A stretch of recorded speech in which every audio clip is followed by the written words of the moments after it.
Hello ఎల్లరికం వనక్కం welcome to my channel my special journey.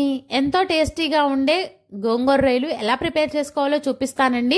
చాలా ఫాస్ట్గా చాలా టేస్టీగా చేసుకోవచ్చండి. బ్యాచిలర్స్కి వర్కింగ్ ఉమెన్స్కి అయితే ఈ వీడియో చాలా యూజ్ అవుతుందండి. ఎందుకంటే ఈ గోంగూర రొయ్యల్ని చాలా టేస్టీగా చాలా త్వరగా ప్రిపేర్ చేసుకోవచ్చు. ఇది ఎలా చేసుకోవాలో నేను ఒకసారి చూపిస్తాను. నేనైతే 1/2 kg రొయ్యలను అయితే తీసుకున్నాను. వీటిని అయితే క్లీన్ చేసి పక్కన పెట్టుకున్నాను. నెక్స్ట్ అయితే ఒక 2 పెద్ద కట్టలు గోంగూర తీసుకున్నానండి.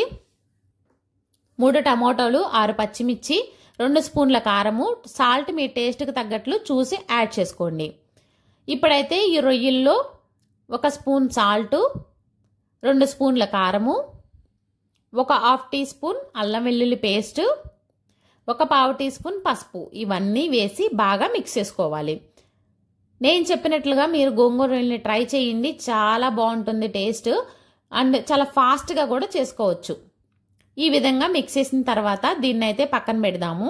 ఇప్పుడైతే మనం ఆల్రెడీ క్లీన్ చేసి పెట్టుకున్న గోంగూరని ఇసుక లేకుండా శుభ్రంగా క్లీన్ చేసుకోవాలండి. గోంగూరని కుక్కర్లో వేసుకుని టమాటాని 4 ముక్కలుగా చేసుకుని దీంట్లో పచ్చిమిర్చి మనం ఆల్రెడీ ప్రిపేర్ చేసి పెట్టుకున్న రొయ్యల్ని కూడా దీనిపైన ఉంచేద్దాం.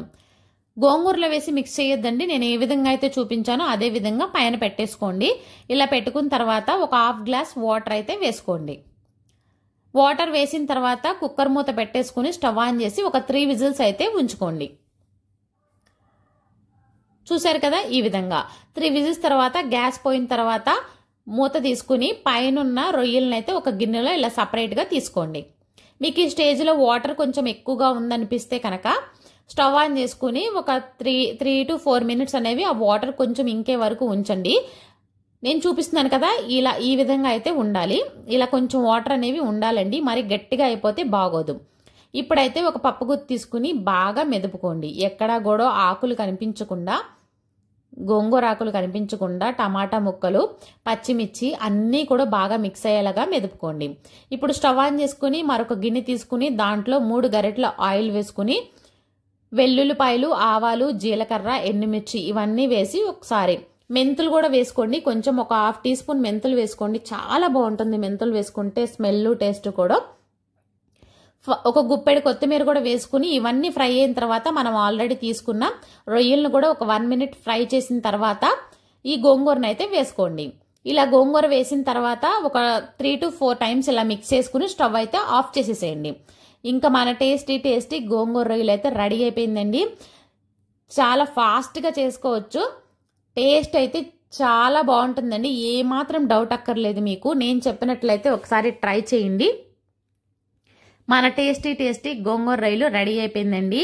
ఇప్పుడైతే మనం ఒక సర్వింగ్ బౌల్లో తీసుకుందాము. ఇది అన్నంలో కలుపుకుని తింటే చాలా బాగుంటుందండి. దీంట్లో మిరపకాయ ఉంటుంది కదా, దీన్ని పెరుగన్నంలో నంచుకుని తింటే అసలు ఆ టేస్ట్ అయితే అద్భుతంగా ఉంటుంది. ఎవరికైనా తెలియకపోతే ఒకసారి ట్రై చేయండి. చాలా అంటే చాలా బాగుంటుంది. చూసారా ఎంత పర్ఫెక్ట్గా ఎంత బాగా వచ్చిందో గోంగూర రొయ్యలు. మీకు కూడా ఇంతే పర్ఫెక్ట్గా టేస్టీగా రావాలంటే నేను చెప్పినట్లుగా అయితే మీరు గోంగూర రొయ్యలని ట్రై చేయండి. చాలా బాగుంటుంది. అసలు గోంగూర అంటేనే చాలా బాగుంటుందండి. పుల్లగా కారంగా పచ్చడి చేసుకున్నా, ఇలా పప్పు చేసుకున్నా, ఇలా గోంగూర రొయ్యలు చేసుకున్నా కూడా గోంగూర మనం అప్పుడప్పుడు తీసుకుంటూ ఉండాలండి. మన హెల్త్కి మంచిది. ఎందుకంటే దీంట్లో ఐరన్ ఉంటుంది.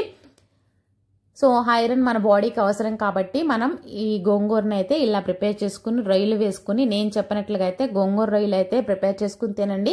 చాలా టేస్టీగా ఉంటుంది. మీరు కూడా ఒకసారి ట్రై చేయండి. నా వీడియోకి అయితే ఒక లైక్ ఇవ్వండి. Thank you all.